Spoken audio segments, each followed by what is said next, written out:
Okay, I'm going to need all of you to bear with me on this one because I'm going to try to change it up a little bit.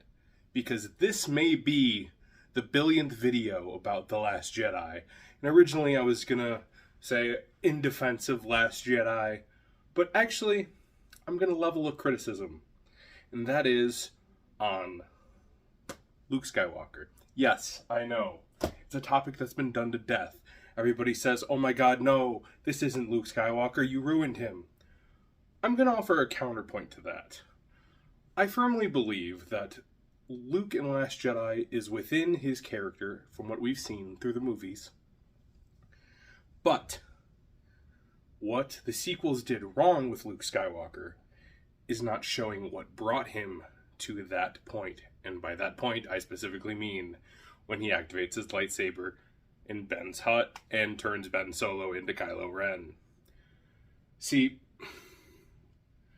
frequently I see people say that that's such an out-of-character moment for Luke, and I hard disagree.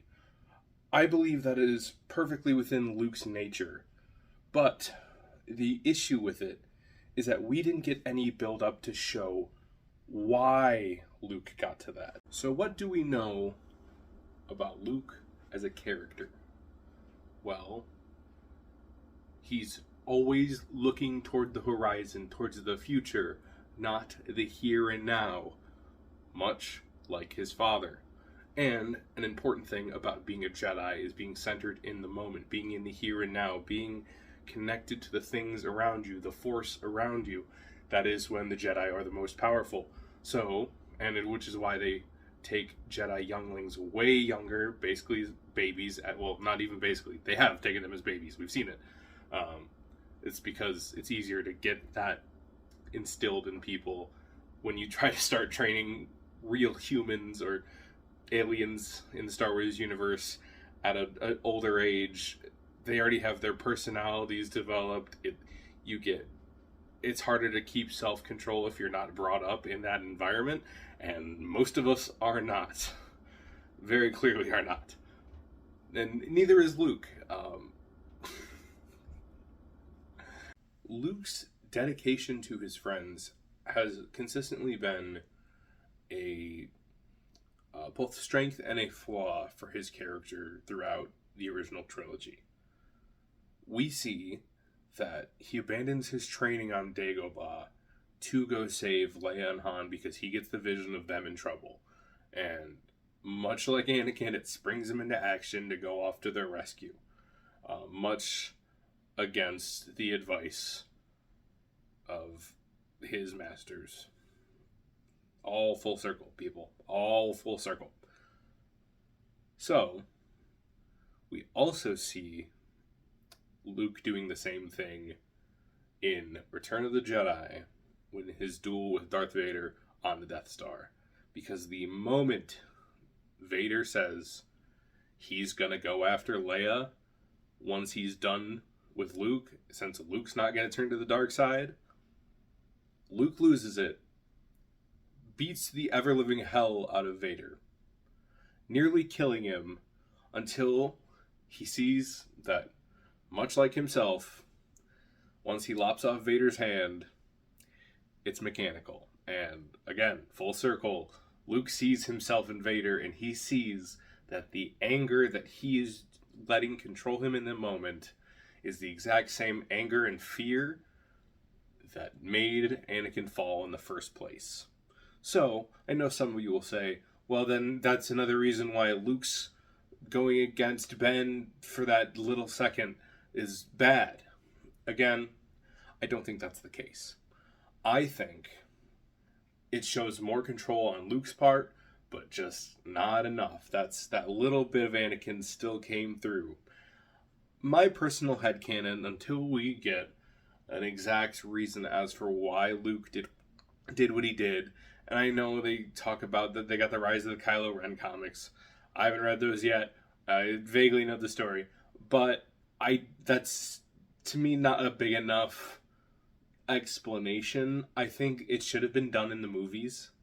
We should have seen something that showed the events of what was going to happen, even if it's a young Luke flashback. Well, it would be younger Luke before he went into Ben's hut, showing a vision of Leia dying, Han dying, Chewie died. No, don't kill Chewie. Like, please don't kill Chewie. The Legends shouldn't have done it. But all of the people he loves and cares about dying, his academy falling apart, and in a moment of a loss of control, he turned on his lightsaber, and that was enough for everything he feared to happen. And that's why it goes full circle, and that's why I think it's so strong. We're just really missing that moment, or even a little more build-up as to why it happened, because in the movies, I do feel like it lacks a bit of explanation, and while I don't think it's a leap in logic by any means, I think if you pay attention to strictly the movies, and where Luke's at from the original trilogy, up until we see him in the sequel trilogy, it makes sense, as long as you don't dive into Legends, because then you get a different character. Luke, everyone in Legends is fundamentally not a different character per se, they have their same core, but so many different things happen that you can't mesh the two together, and I know it's hard because we grow up with all these stories and we see these characters grow, and in these moments that add on to the memories that we have of the movies. But at the end of the day, we need to stop as fans and separate all that stuff that wasn't from the movies when we talk about development, unless it's under the new canon. Then it kind of works, because they're supposed to be connected, and that's a different thing altogether. I'm not going to get into that. So, with all that, I think it's important to realize that maybe it wasn't the way you wanted to see Luke Skywalker on the screen. And I understand that. And I don't think there's an issue with having that feeling. But to say that it is blatantly out of character for Luke, I think is unfair to the story.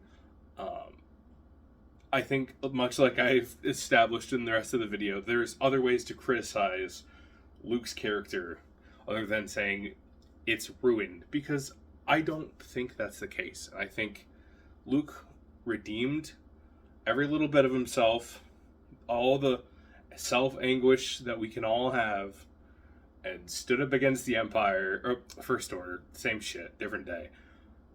Stood up against them with just a laser sword, even if he wasn't there, and he gave his life. And I think that's the important thing to remember, is he was still the Luke Skywalker that we grew to love there, just covered in so much pain and anger and fear and enough things to make anybody miserable.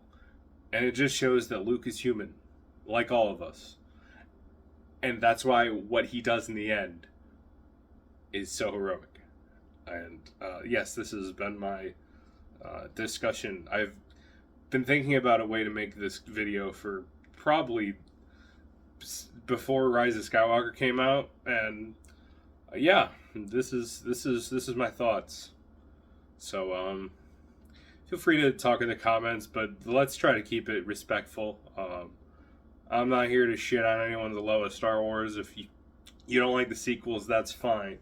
Move along, criticize them at your whimsy. But there's a whole galaxy of content. You can read all the comics, read all the books, watch all the shows. There's a billion things to do. Go do them instead of dwelling on movies you didn't like. And that goes for anything other than the sequels, the prequels, anything. That goes beyond Star Wars as well. So, yeah.